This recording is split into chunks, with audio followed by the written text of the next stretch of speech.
Muito bem, seja bem-vindo a mais um podcast da Tráfego e Conversão. Vicente Sampaio aqui. E hoje eu quero falar com você sobre um assunto muito pertinente para quem quer começar a trabalhar na internet, ou para quem já trabalha na internet, mas está travado, não consegue realmente ter um resultado, não consegue viver disso, tá? Ou até consegue, até ter um resultado, mas o que eu quero falar aqui é um pouco mais profundo. Eu quero conversar com você sobre fazer o que ama ou amar o que faz. E pode parecer a mesma coisa quando a gente fala assim, né? Ah, eu quero fazer o que eu amo. Mas peraí, você quer fazer o que você ama ou você quer amar o que você faz? Existe uma diferença muito grande nessas frases aí. E a gente tem que ter muito cuidado com isso, porque muitas vezes a gente fala, eu preciso fazer o que eu amo, eu preciso fazer o que eu gosto de fazer. E na verdade isso é muito perigoso, porque muitas pessoas gostam de fazer algumas coisas e essas coisas não necessariamente vão fazer com que você tenha um sucesso profissional ou qualquer tipo de sucesso que seja que sucesso signifique para você. Então, por exemplo, quando você fala que eu quero fazer muito alguma coisa, não quer dizer que você quer fazer muito, aquela coisa muito. Então, por exemplo, eu quero fazer muito isso. Eu quero fazer isso muito. É diferente. Então, por exemplo, eu quero muito comer bolo de chocolate. É uma coisa, eu tô com muita vontade de comer um bolo de chocolate. Mas quando eu quero comer muito bolo de chocolate, é diferente. Eu quero comer muito, em grandes quantidades. Então existe uma diferença entre você fazer o que você ama e você amar o que você faz. Então, muitas vezes, você entra em algum tipo de negócio, ou em algum emprego, em alguma profissão, que você não necessariamente era algo que você amava, mas você aprende a gostar daquilo, você aprende a amar o processo. Eu sei que amar é uma palavra muito complexa, né? O significado de amar, mas eu tô falando de você gostar de fazer aquelas coisas que você faz ali, aqueles processos com determinação, com a maestria. Então vamos chamar isso de amor, né? Você colocar realmente a sua vontade nisso. Eu sei que isso é muito subjetivo, mas eu quero que você entenda no sentido de você colocar suas energias, você colocar o seu foco naquilo, de forma que você não se cansa de fazer aquilo. Então isso seria você fazer você amar o que você faz. Então você gostar do processo é muito diferente do que você, eu amo jogar golfe, então eu vou trabalhar com isso, eu vou viver de jogar golfe. Mas talvez você seja um péssimo jogador de golfe, você pode amar isso, claro que você pode se tornar um bom jogador de golfe, mas não necessariamente isso é o que vai fazer você ter um sucesso na sua vida. Eu conheço várias pessoas que gostariam de cantar, mas não tem realmente não canta bem, né? Eu não vou dizer que tem a vocação, porque isso é muito subjetivo também. Você pode aprender a cantar, mas tem pessoas que realmente não conseguem, não vão conseguir ser cantores, viver como cantores, e não tem nada de errado nisso. Você pode ter seu hobby de cantar, você pode ter essa vontade de cantar, mas não necessariamente isso precisa ser o que você faz no seu trabalho, não precisa ser o seu trabalho de fato, a sua profissão. E você pode gostar muito da sua profissão, você precisa aprender a gostar dos processos de fato. O que é que vai fazer você ter resultado é justamente você gostar daquilo que você está fazendo e não você ter que fazer o que você ama. Né? Então, se você, eu quero montar uma loja de roupa. Ninguém cresce falando, cara, o meu sonho, eu amo loja de roupa. O meu sonho é ter uma loja de roupa. Não, ninguém tem essa motivação de fato. Mas você pode gostar. Você pode montar uma loja de roupa e gostar desse processo. E gostar de falar ali de fazer o estoque, de conversar com fornecedores, de negociar. Você pode gostar desse processo. E aí você faz algo com maestria, você faz algo com amor, entre aspas, tá? Então, você gostar do processo, né, você fazer o que você ama e amar o que você faz é algo que a gente precisa pensar com muito cuidado. Porque tem muita gente que fala que quer entrar no nicho de no marketing digital em geral, né? Trabalhando com o que quer que seja, sei lá, com relacionamento, com coach, com qualquer tipo de negócio. Mas a pessoa quer trabalhar com aquilo. E aí, por outro lado, vem pessoas dizendo, mas você ama isso? É isso que você ama fazer? E as pessoas ficam meio que, não, mas não tem amor nisso. E, cara, é muito complicado você ficar pensando que você só vai poder trabalhar com o que você... Pô, eu amo comer chocolate, cara. Eu amo comer chocolate. Será que eu vou ganhar dinheiro comendo chocolate? Será que eu vou ter uma vida próspera comendo chocolate, comendo doces? Não, muito provavelmente não, né? Sei lá, será que tem um emprego que pague muito bem para comer doces, para provar doces, né? Quem sabe? Mas não é por aí. É isso que eu quero que você entenda aqui. É que você não precisa entrar nesse ciclo de, cara, eu preciso encontrar o que eu amo para eu começar a ter resultado, para eu começar a trabalhar nisso. Não, começa e começa a gostar daquele processo. Obviamente, alguns de vocês vão entrar num processo e vão odiar esse processo. E realmente tá tudo certo. Você pode sair, procurar outra coisa que você comece a gostar. Então, isso é só um pensamento muito perigoso, muito tóxico, de que eu preciso amar alguma coisa para eu entrar nessa coisa, para eu ter sucesso nessa coisa. Você simplesmente, para ser bem direto ao ponto, você simplesmente precisa parar de pensar e fazer e ver se é realmente isso que você vai fazer para a vida toda, e se você vai gostar do processo, não ficar simplesmente pensando no futuro, no resultado em si. Porque um dos pontos que faz as pessoas realmente não conseguirem ter um resultado, e isso é algo que eu, às vezes conversando com algumas pessoas, eu percebo, é que essas pessoas ficam pensando no dinheiro, no resultado, e não pensam no processo em si. E não tem nada de errado você pensar no resultado, no que você quer para a sua vida financeira, ou o que quer que seja. Mas o problema é que você fica tão fissurado no pote de ouro no fim do arco-íris que você não consegue enxergar o que está acontecendo agora. Então, eu já trabalhei com pessoas que ficavam falando, cara, isso aqui dá dinheiro, não, eu não vou fazer isso porque isso não dá dinheiro, isso aqui não vai me deixar rico, e sempre era, isso não serve pra mim, isso não vai me deixar rico, isso não me... Era sempre eu. E não pensava no processo em si, de, sei lá, nesse caso, a gente tá falando do nicho de marketing digital mesmo, de consultoria nesse caso.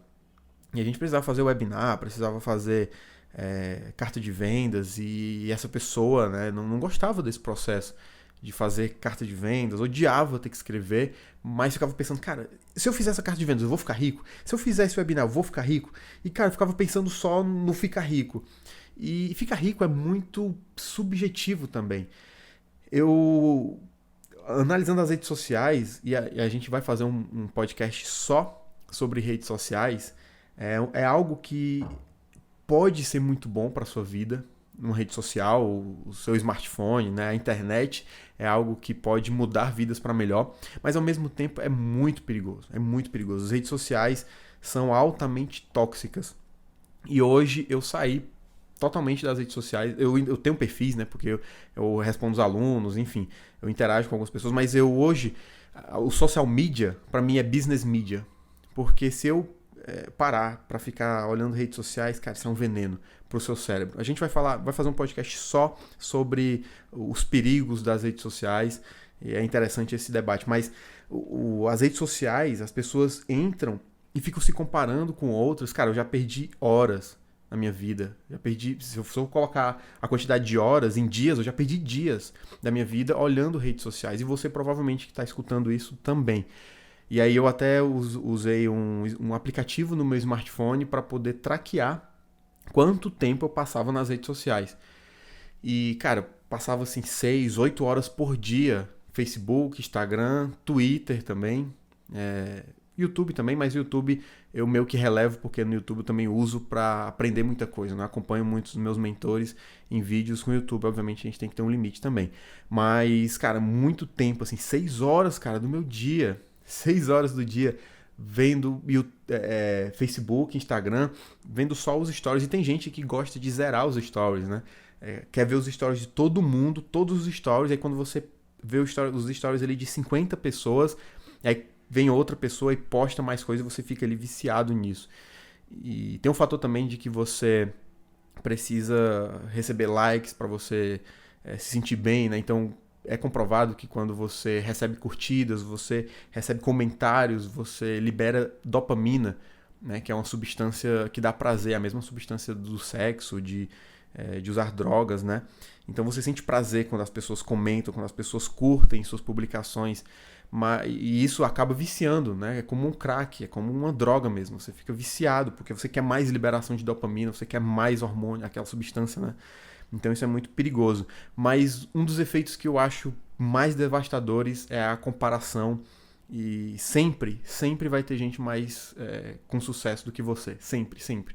Você pode ser o Mark Zuckerberg, um dos caras mais ricos do mundo, criador do Facebook.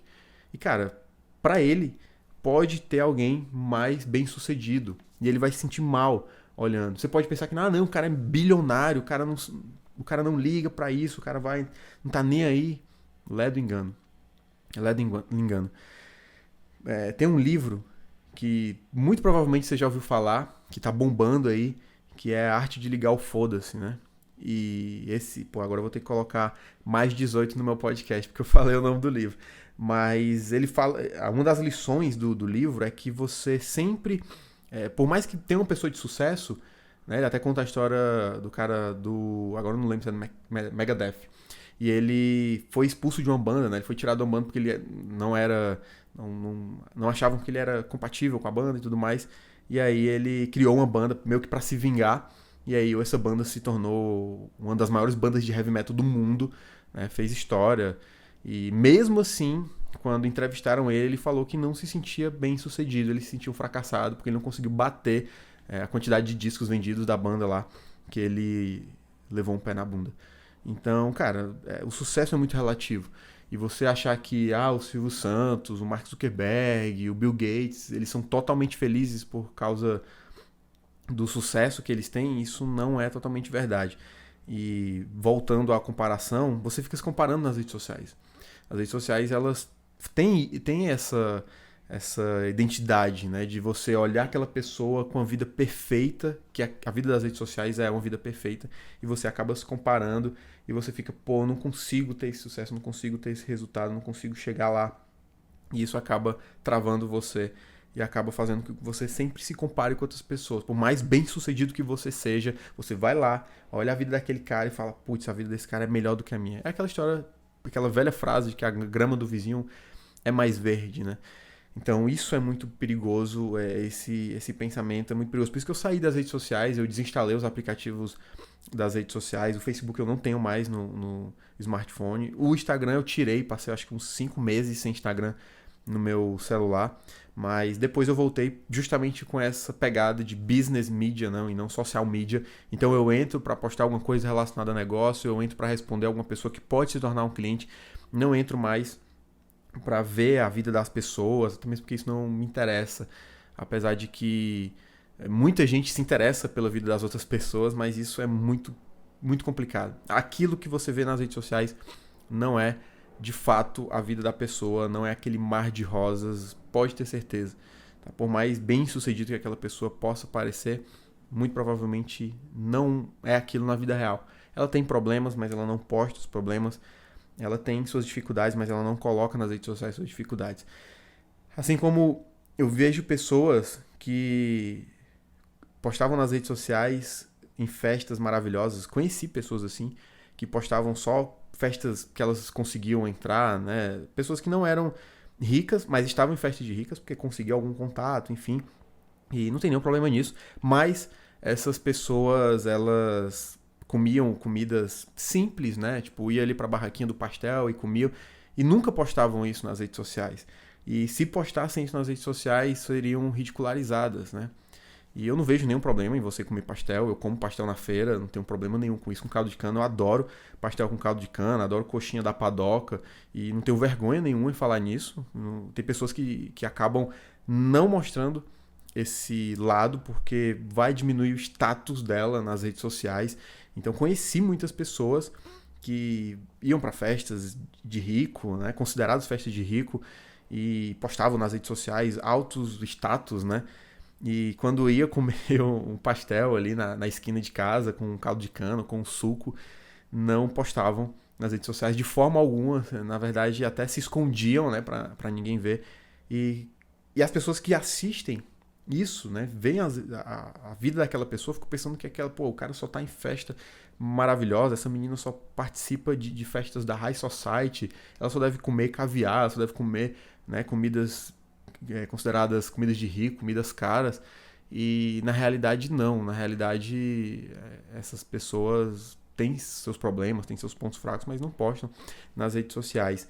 Ou seja, as redes sociais são um grande filme, né? Como se fosse um filme que você está assistindo e existem os bastidores daquilo e ninguém mostra. Isso é muito perigoso, é muito complicado.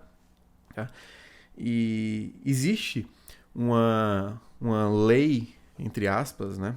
Que é a Goodhart Law, que ela fala o seguinte: quando a medida se torna um alvo, ela deixa de ser uma boa medida. E isso tem tudo a ver com o fato de muitas vezes você está mirando na coisa errada, você está colocando a coisa errada como um alvo a ser seguido. Então, um exemplo aqui é um gerente de um call center. Ele coloca como alvo um número de ligações realizadas, acreditando que a quantidade de ligações significa vendas, né? Quanto mais ligações, mais vendas. Em teoria, não é isso que acontece, né? Você pode ter poucas ligações, mas uma alta taxa de vendas, porque você tem um time que vende melhor. Então, não quer dizer que você fazer mais ligações quer dizer fazer mais vendas. Eu já trabalhei em call center, não trabalhei no setor de vendas em si, mas eu trabalhei no saque e era de frente com o setor de vendas e conversava com o pessoal das vendas e eles tinham metas de quantidade de ligações. Eles tinham que fazer ali, sei lá, 50 ligações, 100 ligações por dia, não sei quanto era. E eles tinham quantidade de ligações. Mas se você for parar para pensar, vender é um processo que exige uma prática e exige paciência também. Então, muitas vezes, se você fica ligando loucamente, freneticamente, pô, eu tenho que bater minha meta de quantidade de ligações por dia, se eu não conseguir fechar com esse cara, sei lá, em 5 minutos, eu tenho que desligar e partir para outra. Sendo que talvez, se eu conversasse um pouco mais com aquele cara, usasse uns argumentos um pouco diferentes, entendendo o que ele precisa, talvez ele comprasse de mim. Mas não, eu preciso desligar o telefone para poder começar a próxima ligação, porque senão eu não bato a meta do dia e eu vou ser demitido, enfim, não vou ganhar a premiação do mês, né, de quantidade de ligações. E, cara, isso é muito errado e não preciso dizer por quê, né, e quantidade não quer dizer que você vai conseguir fechar mais ligações. Então você precisa entender o processo, você precisa entender por que as pessoas compram. Então, existe uma forma de você vender, existe um processo que você precisa entender para você vender e você, não necessariamente conversando com mais pessoas, você vai fazer mais vendas. É claro que você conversar com mais pessoas vai te dar mais experiência, vai fazer... Claro, se você tiver um bom processo de vendas, você conversar com mais pessoas, você pode vender para mais pessoas. Mas é mais importante você ter um processo que funcione e você fale, sei lá, com 5 pessoas e feche 3, do que você falar com 10 e fechar as mesmas 3. É muito melhor você conversar com menos pessoas, você ser mais eficiente do que você simplesmente ir na força bruta, eu diria, né? Você tem que conversar com muitas pessoas para fechar poucas vendas. No caso de vendas, né? Então, você precisa realmente começar a pensar em ter uma métrica real, ao invés de simplesmente seguir o sucesso. Porque sucesso é muito relativo. Sucesso para você pode ser algo muito subjetivo e você não coloca isso na ponta do papel, então você acaba nunca encontrando esse sucesso. Então o que é sucesso para você? Será que sucesso é você ter 1 milhão na conta? Para você pode ser, para mim pode não ser, para outra pessoa pode não ser também. Então o que é sucesso? Coloca na ponta do lápis o que é e olha para isso todo dia. Então o que é sucesso? Sei lá, ter uma família bem estruturada, né?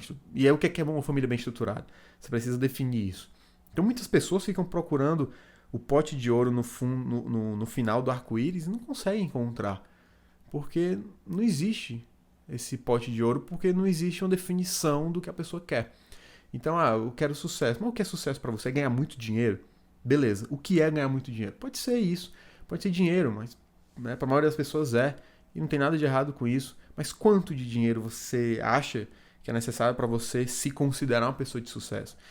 E aí, você precisa definir objetivos muito concretos, ao invés de você simplesmente definir sonhos. Eu quero ser bem-sucedido. Bem-sucedido é muito relativo. Eu me considero bem-sucedido por trabalhar em casa, por, sei lá, ter um negócio online, ter um negócio com controle, com previsibilidade, com segurança. Obviamente uma certa segurança, né? Ninguém tem segurança em nada. mas eu me considero bem sucedido. Para outra pessoa pode falar, cara, esse cara não é bem sucedido, esse cara é um fracassado, bem sucedido é isso aqui. Para outro cara pode ser, para eu ser bem sucedido eu preciso ter um iate. Pode ser. Outras pessoas podem não ser. Então você tem que definir exatamente o que é ser bem sucedido para você e não para os outros. E aí mais uma vez você acaba muitas vezes se comparando nas redes sociais, né? Tipo, bem sucedido é aquele cara que tem uma Mercedes, é aquele cara que viaja sempre, aquele cara que só come as melhores comidas. E aí você vai sempre ficar se comparando com outras pessoas, vai sempre ficar assistindo as outras pessoas terem resultados e você não. Isso é algo que é muito cruel, na verdade, você ficar sempre se comparando com outras pessoas e sempre você vai achar pessoas mais bem-sucedidas que você, independente da métrica que você escolheu. Se você pensar, para eu ser bem-sucedido, eu quero ter um iate, quero ter um barco gigantesco. E aí você vai lá e consegue comprar a droga do barco gigantesco.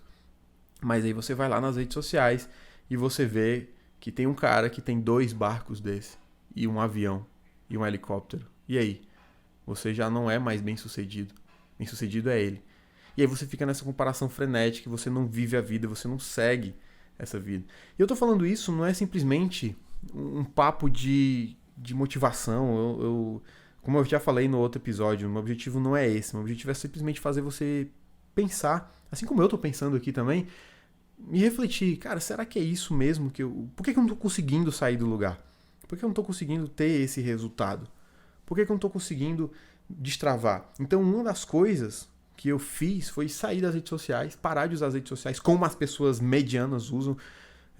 E quando eu falo medianas, não são pessoas inferiores, tá? Eu quero que você entenda isso. São pessoas que simplesmente vão seguindo a vida como elas... deixando a vida seguir sozinha, sem elas tomarem controle. É isso que eu considero uma pessoa mediana.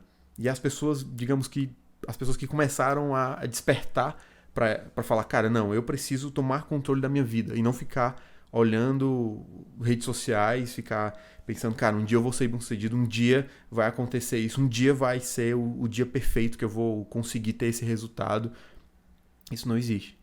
Então, depois que eu comecei a fazer isso, comecei a sair das redes sociais, eu comecei a olhar para mim, olhar para as coisas que eu estou fazendo e falar, cara, é isso que eu preciso fazer. Então, essa é uma decisão muito importante. E isso foi uma coisa que eu até escutei. Obviamente, várias pessoas falam sobre isso, né? Sobre os malefícios das redes sociais. Mas um dos caras que me fez realmente... Não, vou tirar as redes sociais do meu celular foi o Sam Ovens, que ele fala sobre... Ele tem uns produtos sobre consultoria, né? Então, ele fala muito sobre produtividade. O canal dele praticamente é sobre produtividade. E um dos pontos que ele aborda é justamente você sair das redes sociais por causa desse veneno que pode ser pro seu cérebro, né? Você ficar se comparando, você ficar querendo ganhar likes, ganhar compartilhamentos, ser essa celebridade das redes sociais, isso é muito complicado. Então, a não ser que o seu negócio seja baseado em ser uma celebridade, aí tudo bem, você pode passar o dia nas redes sociais, mas pense bem, essas pessoas que são celebridades das redes sociais, elas estão trabalhando nas redes sociais. Então, às vezes, elas vão sair para comer um sushi, elas têm que postar a foto do sushi. Então, às vezes eu vejo, né, blogueiras, né, que vão, sei lá, vão para casa de alguém, cara, com o celular na mão o tempo todo. Elas estão trabalhando, chega, acho que a encher o saco das pessoas, porque elas estão ali no aniversário, um negócio privado, e tem que estar com o celular na mão, filmando o tempo todo, postando o tempo todo, porque senão não tem conteúdo para as redes sociais. Então, se você quer seguir esse lado, ótimo, use as redes sociais para isso. Mas a maioria das pessoas que está me escutando agora, muito provavelmente não tem um negócio baseado em ser uma celebridade. Você não precisa, muitas vezes, ser uma celebridade para você vender o seu produto. Você não precisa ser famoso. O problema de muitas pessoas é que ficam buscando a fama, usando as redes sociais, usando a internet. Não é isso. Você pode muito bem ter o seu negócio na internet e nem mostrar a cara, nem aparecer. Claro que você precisa ter uma marca, você precisa ser reconhecido. A sua empresa, o seu negócio tem que ser reconhecido como um negócio que entrega o que promete, né? Um produto de qualidade, um serviço de qualidade, mas não necessariamente você tem que ser famoso, né? Ser celebridade, assim, de pessoas sair na rua e pedir autógrafo. Muita gente confunde você ser autoridade naquele assunto e você ser celebridade naquele mercado. Então, buscar essa fama pode ser muito arriscado. Então, tem que ter muito cuidado com isso. Se realmente é isso que você quer. E um outro ponto importante pra gente, e eu quero entrar na parte prática também, sobre como vender nesse podcast, mas uma coisa importante é que você precisa estar apto a correr riscos. Isso é fato.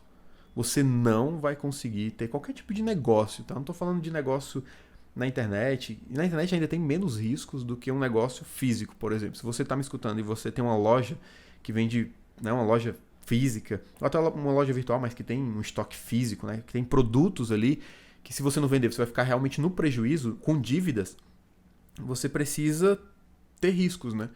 Então qualquer negócio tem que ter risco. Tem que ter. Então, até coloquei aqui um exemplo do Mark Zuckerberg, né, o criador do Facebook, fundador do Facebook.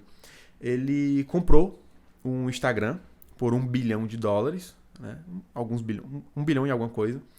E 4 anos depois, esse Instagram, que era uma rede social ali, estava ok, né? Era uma rede social também que diria que ia estourar, porque já tinha estourado, que já deu o que tinha que dar, digamos assim, na época, né? Que foi comprado, o Zuckerberg comprou, mas não era algo que, o Instagram vai bombar. Ele já tinha bombado o que precisava ter bombado. Então ele comprou meio que, será que se eu vou comprar o Instagram aqui? Óbvio, ele fez vários estudos, mas de uma maneira bem grosseira, né? Ele deve ter pensado assim, vou comprar o Instagram aqui, mas, cara, não sei se esse negócio vai valer $1 bilhão. Pode ser que daqui a um ano ninguém mais queira saber do Instagram. Redes sociais são assim. E aí ele comprou o Instagram e aí implementou várias coisas, né? Implementou os stories aí, que foi uma coisa que revolucionou o Instagram, que já veio do Snapchat, que também o Zuckerberg queria comprar o Snapchat, mas o cara disse não. E aí ele falou, pois espera aí, eu vou comprar o Instagram e vou colocar os stories nele. E aí ele colocou os stories e hoje a maioria das pessoas que eu conheço nem vê mais o feed de notícias, ficam só no stories, né? As pessoas hoje, os grandes influenciadores digitais, hoje a maioria é só stories, quase não postam nada no feed de notícias mesmo, né? No feed ali, o que era o principal antes. Hoje as pessoas entram, vai logo naquelas bolinhas do Instagram e ficam vendo stories ali. Mas enfim, obviamente não foi só isso que fez o Instagram ter mais resultados. Mas o que importa eles compraram o Instagram por $1 bilhão e hoje, né, 4 anos depois, o Instagram vale $50 bilhões.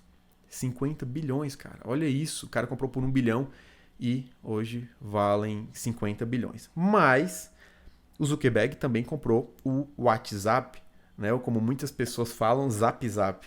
Eu odeio falar Zap, mas enfim, as pessoas falam Zap e só para descontrair. E comprou o Zap por $19 bilhões. 19 bilhões. E até hoje o Zap, né, o WhatsApp, não se pagou os 19 bilhões. Ou seja, em teoria, ele ficou no prejuízo de 19 bilhões. Né? Mas espera aí, ele tomou uma decisão certa comprando o Instagram e ele tomou uma decisão errada, entre aspas, né? Até agora pode ser considerada uma decisão errada, de comprar o WhatsApp. E até hoje o WhatsApp não se pagou. Mas se você for olhar as duas decisões que ele tomou de comprar o Instagram valorizar loucamente e comprar o WhatsApp, e o WhatsApp nem fede nem cheira, no frigir dos ovos, ele hoje conseguiu aí ter praticamente uma receita de $30 bilhões a mais. Ou seja, ele poderia não ter feito nada. Não vou fazer nada, não vou comprar o Instagram, nem vou comprar o WhatsApp, vou ficar aqui na minha.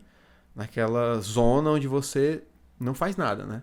Chamar de zona de conforto. Mas eu não gosto muito dessa palavra zona de conforto, porque se você está confortável, não sei se conforto é uma palavra interessante. Fica aí também a reflexão para você. Será que zona de conforto é algo que realmente é confortável? Mas vamos lá. Então ele poderia ter ficado ali, não vou comprar Instagram, não vou comprar o WhatsApp, eu vou ficar aqui na mesma. Economizei os bilhões que eu ia gastar, mas também não ganhei nada. Economizei, mas também não ganhei. Ou tomo a decisão de comprar um Instagram, que pode ser uma jogada que vai vai me dar um retorno muito grande, e compro o WhatsApp, que também pode ser que me dê um retorno muito grande. E aí você compra os dois, um dá um super retorno e o outro não dá nada, mas juntando as duas decisões, uma ruim e uma boa, o resultado foi muito bom.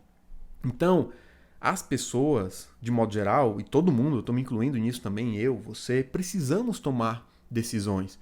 Então, muitas vezes eu falo para a pessoa, olha, você tem que investir em anúncios. Você tem que fazer publicidade, cara, para o seu negócio aparecer na internet. Você tem que ir lá, colocar dinheiro no Facebook, você tem que colocar dinheiro aí para o seu negócio acontecer. E a pessoa fica, não, mas não sei, eu não vou esperar mais um pouco. A pessoa fica com medo de risco. E eu entendo isso. Eu entendo que a pessoa ela tem essa aversão ao risco.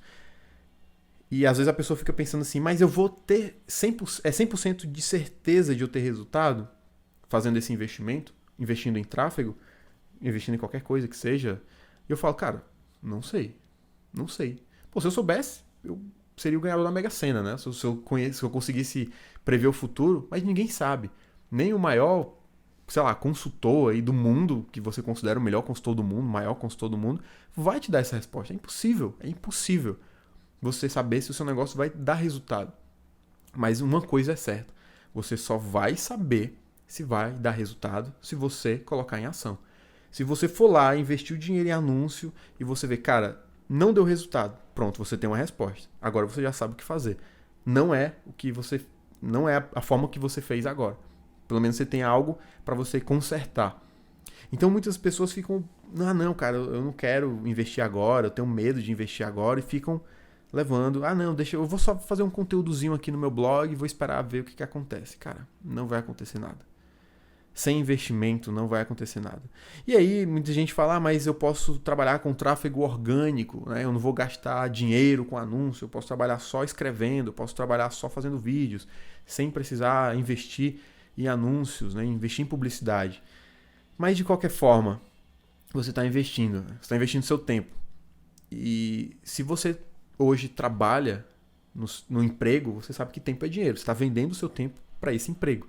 E se você não trabalha no emprego, se você tem um negócio, você já sabe, melhor do que eu, melhor do que qualquer pessoa, que negócio, um tempo é dinheiro. E você poderia, por exemplo, estar fazendo algo, ao invés de escrever um texto para o seu blog, fazer um vídeo para o YouTube, algo que estaria colocando dinheiro no seu bolso. Você poderia estar fazendo uma ação direta que estaria colocando, né, um faturamento na sua empresa. Então, tempo é dinheiro. No nosso mundo ainda, que o tempo é um negócio frenético, né? A gente está o tempo todo fazendo milhões de coisas, milhões de notificações, milhões de e-mails. Então, o tempo é algo muito escasso e é algo totalmente valioso. É um negócio que não volta, né? O dinheiro você consegue recuperar, mas o tempo você não consegue recuperar. Então, muita gente fica nessa ilusão de que, não, mas eu vou fazer eu não vou investir dinheiro, mas eu vou investir em tráfego orgânico, porque tráfego orgânico é de graça, entre aspas, mas não é, porque você está investindo tempo. E tempo é dinheiro, porque você poderia estar fazendo outra coisa que estaria colocando dinheiro no seu bolso. Então, não existe nada que vai te trazer um retorno financeiro que seja de graça. Nem para você apostar na loteria é de graça. Para você apostar na Mega Sena, você tem que pagar, né? Você tem que pagar ali, eu não sei quanto é, R$5, R$7, R$15, eu não sei. Mas para você apostar na Mega Sena, não é de graça. Você tem que pagar, colocar o dinheiro ali do seu bolso e pagar. Então tudo envolve um risco. Ganhar na Mega Sena, o risco é pequeno, porque você está investindo, sei lá, quanto é, R$10, não sei. Mas a chance também é mínima de você ganhar na loteria, né? Então, quanto menos você investe, em teoria, menos você tem chance de retorno. É o risco-retorno, né? Quanto maior o risco, maior retorno. Então, no caso do Zuckerberg, ele teve um risco gigantesco de investir 1 bilhão no Instagram, investir mais 19 bilhões no WhatsApp, mas o retorno foi gigantesco também. Então ele poderia ter perdido todo o dinheiro, né, nessa transação aí. Ele poderia ter perdido 1 bilhão, poderia ter perdido 19 bilhões e ficaria no prejuízo de 20 bilhões. É um risco gigantesco. Mas o retorno também é gigantesco. Então existe essa relação de risco-retorno. Então se você não arrisca nada, você não vai ter retorno também. Então, isso até é um fator psicológico, né? Se você coloca dinheiro em jogo, você tende a se comprometer mais. Então, por isso que eu comecei a fazer programas de treinamento mais caros. E essa discussão do caro também é muito relativa, né? Mas eu comecei a cobrar mais. Antes eu cobrava R$200, R$300 num treinamento completíssimo, um super treinamento. e as pessoas não se comprometiam. As pessoas não assistiam tudo, as pessoas não faziam o que precisava ser feito. E aí eu pensei, peraí, se eu cobrar mais caro, as pessoas vão se comprometer mais e vão ter mais resultados. Melhor para todo mundo. Então eu comecei a cobrar mais e as pessoas assistem todas as aulas, as pessoas participam das aulas. Então é um resultado melhor para mim, é um resultado melhor para elas. Então todo mundo ganha, porque as pessoas se comprometem mais se elas investem mais, se elas se arriscam mais. Então quanto maior o risco, maior o retorno e maior o comprometimento também. E sobre o preço, né? É algo muito interessante porque eu estava vendo um dia desse um cara provando comidas, né? Olha, eu perdendo tempo nas redes sociais. Mas foi no final de semana, então eu tenho um tempo livre também para assistir bobagem. E isso é bom também, né? Não pode também você passar 24 horas assistindo bobagem, né? Então você pega ali um tempinho para assistir alguma coisa de entretenimento, é saudável, tá? Então tudo tem que ter bom senso, né? Eu não tô falando para você também parar de assistir o YouTube, parar de entrar nas redes sociais. Cara, entre nas redes sociais, fala com seus amigos, seus brothers e beleza. Tudo bem, fala com sua família. Eu entro no WhatsApp, falo com a minha família. Não tem problema nisso. O problema é você deixar as redes sociais consumirem você e não você consumir as redes sociais. Esse é o grande ponto. Então, quando você passa a controlar as redes sociais, eu vou entrar nas redes sociais por 30 minutos e aí você, sei lá, marca no cronômetro, ó, 30 minutos, contagem regressiva. E aí você entra ali, conversa com as pessoas, tem que conversar, responde às pessoas e pronto. Agora, a partir do momento que você entra nas redes sociais e quando você vê, caraca, passou 2 horas, aí tem um problema. As redes sociais estão te controlando. E não o contrário. Não é você que está controlando as redes sociais. Ou melhor, não é você que está se controlando. Mas enfim, isso é para justificar porque eu estava assistindo bobagem. Mas a verdade é que eu estava assistindo o canal do Ana Maria Brog. Eu gosto muito do canal dele. E faz parte dos meus vídeos de entretenimento. E ele estava lá comendo uns doces do Carlos Bakery, né? Que aqui em São Paulo tem uma doceria, né, do Carlos Bakery, que é o cara lá do Cake Boss, conhecido mundialmente. E aí ele come lá os doces e tudo mais. E tem um doce que custa... Quer dizer, todos os doces são caros, né? Mas um dos mais impressionantes, assim, que ele fala no vídeo, de preço caro, é uma fatia de bolo. Uma fatia de bolo bem fina, que é um bolo todo colorido, né? Vermelho, azul, amarelo, verde. E esse bolo, ele custa... Essa fatia, ela é muito fina. Quando eu olhei, caraca, que fatia fina. Isso aí deve ter sido R$5. Mas foi R$17. R$17. E as pessoas nos comentários reclamando muito de que, nossa, absurdo, R$17 numa fatia de bolo, sei lá, R$8 num donuts, não vale R$2. E aí eu fiquei pensando, cara, eu como um profissional de marketing, como um cara que estudo o preço, estudo o valor dos produtos, estudo ofertas, eu fiquei pensando, pô, o que é que significa valer um preço ou não? E aí é uma discussão também gigantesca, que a gente pode fazer um podcast sobre isso. Mas o que eu quero falar é, preço é muito relativo. O que é R$17? Esse valor de R$17 é caro para muitas pessoas, não é para outras pessoas. E se você for olhar o Carlos Bakery, né, esse estabelecimento, no final de semana, cara, tem fila. E às vezes a fila vai metade do quarteirão, sem exagero. Metade da rua tem fila. Então, um dia eu fui lá com uns amigos que vieram, né, de Fortaleza, quem não sabe, eu sou de Fortaleza, estou morando em São Paulo, e uns amigos vieram de Fortaleza e queriam ir lá no Carlos Bakery. E a gente chegou lá e a fila estava gigantesca. Eu falei, cara, eu já tinha ido, né? Então eu falei, cara, eu não vou. Só que, obviamente, eu não ia fazer essa desfeita, né, com os meus amigos e a gente acabou indo. A gente enfrentou a fila contra a minha vontade, mas a gente foi. E a gente comeu ali esses donuts de R$10, esses bolos de R$15, sei lá, um profiterole, um canole, tudo isso muito caro, mas caro em relação a quê? Né? Então, para muitas pessoas pode ser caro, eu acho caro, mas eu fui lá e comprei. E aí? E não tem produto caro. Se você for parar para pensar, não existe produto caro. Porque tem uma fila gigantesca de pessoas ali achando que esse preço vale esse preço. Porque senão não iriam. Eu mesmo achando caro, meus amigos de Fortaleza mesmo achando caro, foram lá, a gente foi lá e comprou o produto caro. Mas outras pessoas nem comprariam, nem passariam em frente. Mas por quê? Existem vários fatores. Mas se você for olhar, por que a gente foi, de fato? Por que as pessoas vão no Carlos Bakery? É simplesmente pelo gosto, sabe? Porque é gostoso? Na verdade não é, tem muita padaria, tem muito, sei lá, doceria em São Paulo e no Brasil de forma geral, que tem doces até melhores, para ser bem sincero. Carlos Bakery, muitas pessoas provam e não gostam tanto assim. Eles são muito bonitos, os doces são muito bonitos, mas nem todos os doces, pelo menos pra mim também, nem todos são muito bons. Alguns eu não gostei mesmo. O Lobster é sensacional. O Lobster realmente eu tiro o chapéu, é muito bom. E é bem caro também. Mas, sei lá, outras coisas que eu provei, não lembro agora, não gostei muito. Mas o Lobster é bom. Mas não vale o preço com o sabor. Mas tem mais coisas além do sabor. O cara é uma celebridade e isso já conta pra caramba. O cara tem programas de TV, então as pessoas vão pela curiosidade, as pessoas vão lá, tem a foto dele, tem o desenho dele, né, bem grandão lá pra você tirar uma foto, tem as roupas, tem gente que compra camisa do, do Carlos Bakery, né, do Cake Boss. Então, existe um valor agregado, né? Valor não é preço.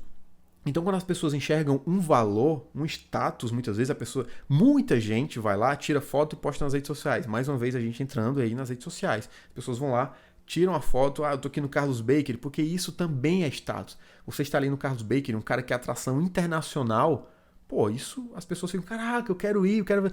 Sempre, na primeira vez que eu postei, eu acho que foi no Stories do Instagram, eu tô aqui, ó, no Carlos Bakery, vamos provar isso aqui, isso é bom mesmo. E aí todo mundo veio comentar, caraca, muito bom, onde é isso, sei que e tal, quero ir, quero conhecer. E aí eu fiquei, pô, a galera gosta disso. Porque isso tem um fator que não é algo que você vê na comida de fato, no alimento de fato. E tem um fator de celebridade, tem um fator de fama, tem um fator de status. Então você quer estar perto daquilo. E, por exemplo, esse Carlos Baker, até onde eu sei, só tem esse no Brasil. Então, pô, é um negócio internacional. O cara tem um programa de TV que muita gente assiste, muita gente acompanha. A voz dele ainda o dublador dele brasileiro é o cara que faz a voz do Goku, né? Então isso também ajudou a aumentar a fama dele no Brasil, eu acredito. E as pessoas adoram o Cake Boss e tal. Ele faz uns bolos lá, bem bonitos. Então muita gente gosta daquele cara e acaba querendo ir na loja dele, a única no Brasil. Pelo menos eu acho que é, tá? Pelo menos até a data de hoje. E, cara, é uma oportunidade única. É como se você estivesse indo no parque de diversões da Disney. É caro o Disney? É caro. Não é caro. Não é barato. Mas por que as pessoas vão? Porque existe um mundo mágico, existe toda uma história que foi criada em cima da Disney. Se fosse simplesmente um parque sem nome, sem marca, pode ser um parque sensacional. Mas, cara, com certeza não teria a quantidade de pessoas que tem na Disney. Não seria o preço que é cobrado na Disney. Então tem uma marca. E atrás dessa marca tem uma história. E as pessoas amam a história. Então o Carlos Baker tem a história dele, tem a fama dele, ele é uma celebridade, as pessoas querem estar perto disso. Então, R$17 numa fatia de bolo, para ficar reflexão. É barato? É caro? Depende. Para algumas pessoas vale muito. As pessoas estão. Tem gente que está lá todo final de semana. Tem gente que compra caixas, gasta R$300, R$400 em bolo, em doces. Cara, você vai lá no Carlos Baker, tem gente saindo com 4 sacolas gigantescas, cheio de caixa dentro. No mínimo ali foi R$300 de bolo, de doce. Mas para aquelas pessoas vale a pena. As pessoas têm condições de comprar, as pessoas veem valor naquilo, as pessoas querem estar ali e elas vão lá e compram. Para outras pessoas, talvez não, porque elas não assistem o programa, elas não sabem quem é o Carlos Baker, elas simplesmente não veem não enxergam esse valor, simplesmente vê só o preço e o produto, então vê, cara, essa fatia de bolo por R$17 não vale a pena. E aí compara com a padoca ali da rua, e cara, não tem problema nisso, são percepções diferentes. Mas preste atenção, sempre vai ter gente que vai ter esse tipo de olhar, mas tem público que vai pagar o seu preço. Obviamente, se vê um valor nisso.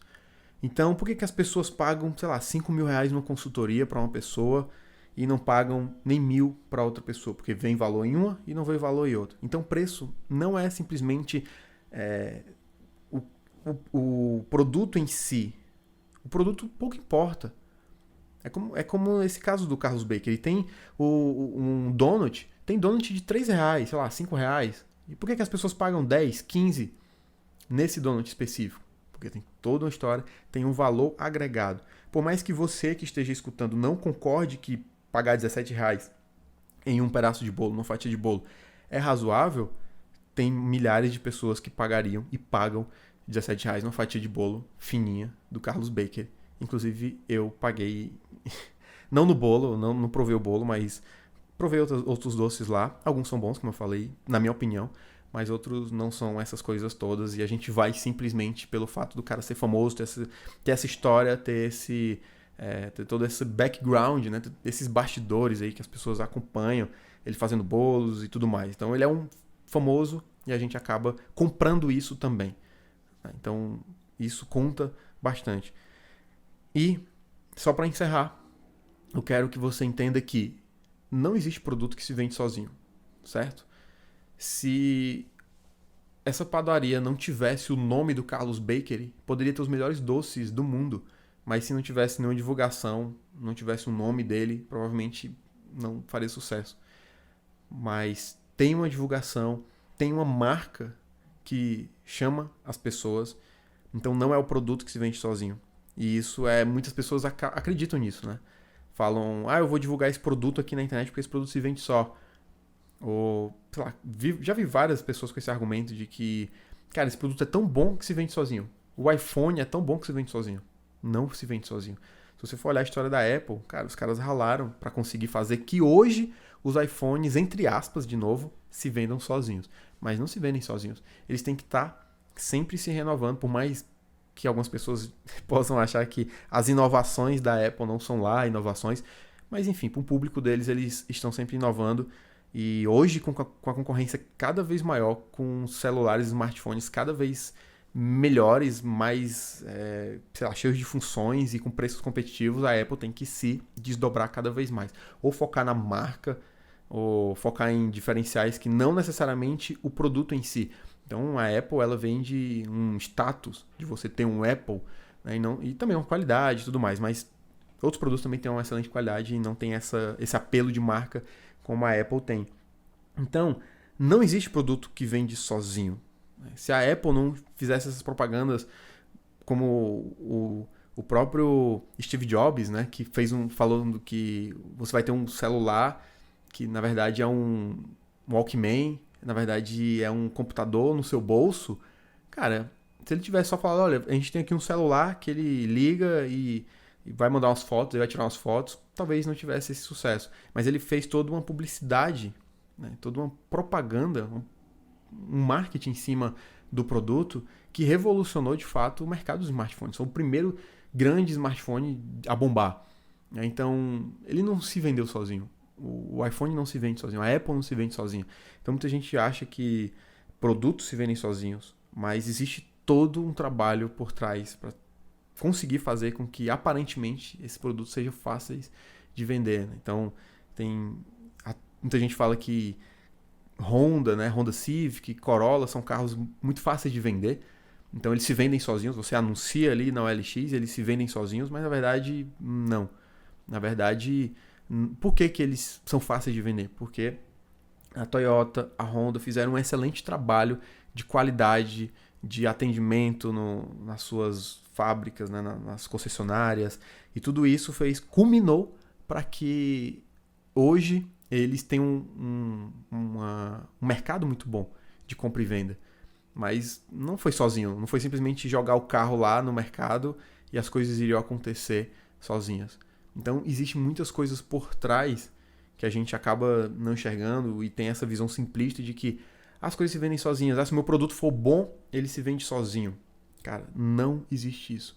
Você pode ter o melhor produto do mundo. Se você não tiver uma boa oferta, se você não souber como divulgar esse produto, se você não souber fazer com que a pessoa entenda o valor desse seu produto, para ela, esse produto não vai se vender sozinho. Isso não existe. Isso não vai acontecer.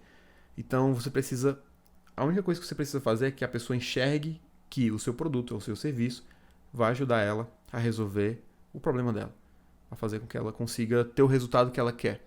E não a pessoa vai comprar o seu produto porque o seu produto simplesmente é bom, porque ele se vende sozinho. Isso não existe. Não existe produto bom que se vende sozinho. Eu já falei isso várias vezes em lives, já falei várias vezes em vídeos, mas vou deixar registrado aqui. Tem muitas pessoas que chegam para mim e falam, cara, o meu produto é o melhor do mercado. O produto concorrente não faz isso, o produto concorrente não faz isso, não faz isso, não faz isso. O meu produto, ele é o melhor. E aí eu pergunto, se ele é o melhor, por que você está aqui conversando comigo para tentar vender? E você não está conseguindo vender? E aí a pessoa não sabe. Porque simplesmente ter o melhor produto não significa ter mais vendas. Não é assim que funciona. Você precisa fazer com que as pessoas vejam que aquele produto é o melhor para elas. Não interessa se o seu produto tem 50 mil funções. Não interessa. Vai resolver o problema da pessoa? Beleza. As pessoas precisam enxergar na sua oferta que o seu produto resolve esse problema. Então, existe oferta que você precisa fazer do jeito certo, para que as pessoas enxerguem que o seu produto é o melhor para elas. Não adianta você ter o melhor produto do mercado e esse produto não vender. Não adianta nada. Tá? Então, você precisa muito claramente fazer com que as pessoas entendam exatamente que o seu produto é perfeito para ajudá-las em algum problema, em alguma situação. E aí, o seu produto vai começar a vender mais que o concorrente ou vai vender bastante. Beleza? Bom, então é isso. Já fazem aí 50 minutos que a gente está conversando. E hoje eu tô com uma camisa diferente, né? Eu sempre tô com a camisa preta. Hoje eu tô com a camisa do Marketing Boss, ó. Marketing Boss, que é a camisa do nosso portal. Obviamente, você está escutando isso no Spotify, você está escutando isso no iTunes ou em qualquer outra plataforma, você não vai estar vendo a minha camisa, mas é só para mostrar a camisa aqui do Marketing Boss, que é a camisa do nosso portal de membros, né? E de vez em quando eu vou aparecer com ela para fazer um comercial, né? Para fazer uma publicidade. Então, se você quiser assinar o portal, mais de 30 conteúdos, treinamentos e tudo mais, tem o acesso, é só você entrar em membrosvip.com. Você vai ter acesso aí à assinatura do nosso portal, tá? Então, e essa propaganda que eu estou fazendo é só para você entender que vender não precisa ser chato, né? Então eu estou simplesmente falando aqui, a gente está conversando aqui tranquilo, e eu estou falando que se você tiver interesse em acessar o nosso portal, membrosvip.com, simples assim. E lá dentro você vai ter um mar de rosas, vai ter um monte de treinamentos, um monte de produtos que vão lhe ajudar em tráfego, em copy, em como criar páginas, em como vender o seu produto. E tudo isso por um valor muito pequeno, um valor irrisório que não vai fazer falta para você, mas vai colocar dinheiro no seu bolso. É um conteúdo muito interessante, conteúdo inclusive com bastidores de coisas que eu faço, né? Inclusive bastidores de funis de vendas meus, eu mostro lá. Então você pode acessar esse portal e ter acesso a um monte de coisas, um monte de conteúdos, e todo mês tem conteúdo novo. Então é uma assinatura, todo mês você vai recebendo conteúdo, você pode cancelar também a qualquer momento, não tem fidelidade nem nada disso, né? Muita gente tem medo de assinatura porque acha que tem fidelidade, né? Como aquelas revistas, jornais e tudo mais, mas não tem, né? Mas obviamente você vai gostar do portal e não vai querer cancelar nunca na sua vida, beleza? Então isso mostra também que vender não precisa ser chato, né? Eu posso vender assim, ó, falando com vocês aqui, conversando de boa, falando para vocês acessarem o membrosvip.com, não tem nenhum problema nisso. Muita gente fica achando que vender tem que ser um processo chato de ficar, cara, compra o meu produto, compra o meu serviço aqui, o meu serviço é o melhor, você precisa ter ele. Não, se você tem interesse, se isso faz sentido para você, se você quer ter um acompanhamento, se você quer ter uma orientação, se você quer ter os meus conteúdos, cara, dá esse passo aí e assina lá. É tranquilo, é simples, é isso que você precisa fazer para o seu produto. Então, se você tem um produto, oferece para as pessoas. Senão, se você não oferecer, como eu falei, produtos não se vendem sozinhos. Você precisa oferecer o seu produto, o seu serviço para as pessoas. E não precisa ser chato. Simplesmente numa conversa, assim como eu estou fazendo aqui no podcast, eu posso oferecer um produto, né? Então, o meu objetivo não é vender com podcast, mas eu estou fazendo isso de propósito para que você entenda justamente que produtos não se vendem sozinhos e que vender não precisa ser chato. Simplesmente você comentar sobre o seu produto, você já vai estar oferecendo ele para a sua comunidade, as pessoas vão se interessar e vão comprar. Tá? Então é isso que muitas vezes eu ensino para os meus clientes, né, para os meus alunos, e às vezes eles não enxergam isso. Eu falo, você tem um produto que ajuda as pessoas a fazerem isso? Sim. E você está oferecendo esse produto? As pessoas, não ofereço. As pessoas entram no meu blog e acabam descobrindo o meu produto. Cara, poucas pessoas vão descobrir o seu produto. Você tem que falar. Né? Por isso que as pessoas pagam milhões de reais, literalmente milhões de reais, para aparecer na Globo, para aparecer nos jornais, nas revistas, nos sites. As empresas estão pagando milhões para aparecer, para chegar para o mundo e falar, olha, o meu produto aqui, tá aqui o meu produto, ele vai te ajudar a isso. E você não faz isso usando a internet, que você pode fazer de graça ou pagando muito pouco em anúncios, cara, você está perdendo tempo e, como falam por aí, você está comendo bola, né? Você está vacilando e não é isso que a gente quer. Por isso que eu faço esses podcasts, faço esse conteúdo para abrir a sua mente, para você começar a pensar realmente como uma empresa, como um processo. Vender é um processo da sua empresa. Se você não vende, você não fatura, você não consegue ter resultado e você não consegue atingir os seus objetivos, que foi o que a gente falou mais cedo. Quais são seus objetivos? Anote aí, nada de coisas de, eu quero ter sucesso. Isso não é um objetivo, isso é subjetivo, na verdade. Então anota essas coisas e anota o que você precisa fazer para você atingir esses seus objetivos aí, beleza? Bom, então é isso. Vou me despedindo aqui. Muito obrigado por ter escutado até aqui. Um forte abraço, um beijo no coração e até a próxima.